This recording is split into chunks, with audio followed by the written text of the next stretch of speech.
1769 সাল চিকিৎসা বিজ্ঞানের ইতিহাসে জন্ম নেয় এক নীরব বিপ্লব। এমন এক বিজ্ঞান যা রোগের বাহ্যিক লক্ষণকে সাময়িকভাবে দমিয়ে রাখে না, বরং রোগের শিকড়কে একদম ভিতর থেকে উঠিয়ে ফেলে, যার নাম হোমিওপ্যাথি। প্রকৃতির এক অদ্ভুত রহস্য, যেটা আপনার রোগ সৃষ্টি করে সেটাই আবার সূক্ষ্ম মাত্রায় সে রোগকে সারিয়ে তুলতে পারে। যেমন পেঁয়াজ কাটলে আমাদের চোখ নাক দিয়ে পানি পড়ে, তাই না? অথচ সেই পেঁয়াজ থেকেই তৈরি হয় অ্যালিয়াম সিফা এবং সূক্ষ্ম মাত্রার এক অসাধারণ মেডিসিন, যেটা জাদুর মতো সারিয়ে তোলে সর্দি, কাশি এবং অ্যালার্জির মতো বড় বড় সমস্যা। জার্মান চিকিৎসক ডক্টর স্যামুয়েল হ্যানিম্যান এই প্রাকৃতিক নিয়মকেই বলে সদৃশ্য বিজ্ঞান বা লাইক কেস অফ লাইক। আমরা প্রথমেই জানবো যে হোমিওপ্যাথিতে এই 7টি বিধান কি, এবং পরের যে পার্টগুলো আছে এই পার্টগুলোতে আমরা জানবো যে হ্যানিম্যান আসলে কোথায় জন্মগ্রহণ করেছে, কিভাবে তার উৎপত্তি হলো, এবং এই হোমিওপ্যাথি অ্যালোপ্যাথি এটা আসলে সে কিভাবে নাম দিল। প্রথমেই চলুন 7টি সেই নিয়ম সম্পর্কে জানি। হ্যানিম্যান তার অর্গানন অফ মেডিসিন গ্রন্থে যে 7টি অলঙ্ঘনীয় মৌলিক নীতির কথা বলেছেন, সেই পিলারের উপর দাঁড়িয়ে আছে এই বিশাল বিজ্ঞান।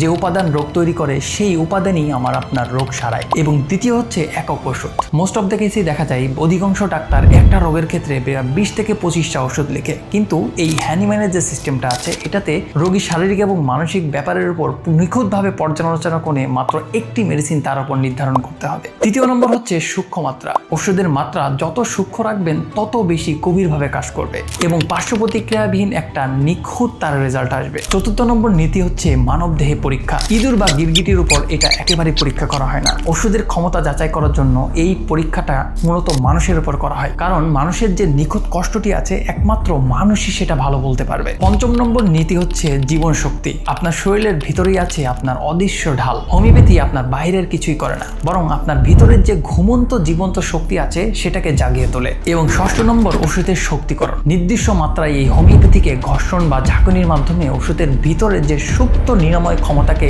এটাকে বহু গুণে বাড়িয়ে তোলে। এবং সর্বশেষ যেটা আছে সেটা হচ্ছে সপ্তম নম্বরে মায়াজম। যে কোনো দীর্ঘস্থায়ী এবং ক্রনিক যে রোগগুলো আছে এগুলোর পিছনে লুকিয়ে থাকে এক গভীর ছায়া। আপনার ভিতরের এই শিকড়ের যে মায়াজমটি আছে এটি যদি ধ্বংস না করায় কোনো রোগী কিন্তু আপনার পার্মানেন্টলি বিদায় নেয় না। তাই এই মায়াজমকে ধ্বংস করার জন্য এই homeopathy one of the best কাজ করে থাকে। হোমিওপ্যাথি শুধু একটা চিকিৎসা পদ্ধতি নয়, এটি প্রাকৃতির সাথে মানবদেহের এক নিখুঁত বৈজ্ঞানিক সংযোগ।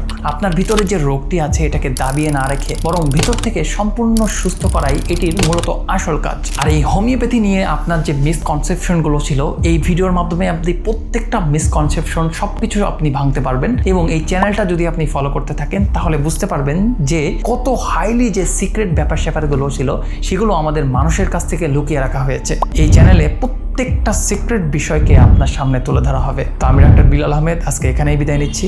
দেখা হবে অন্য কোনো এক ভিডিওতে। আল্লাহ হাফিজ।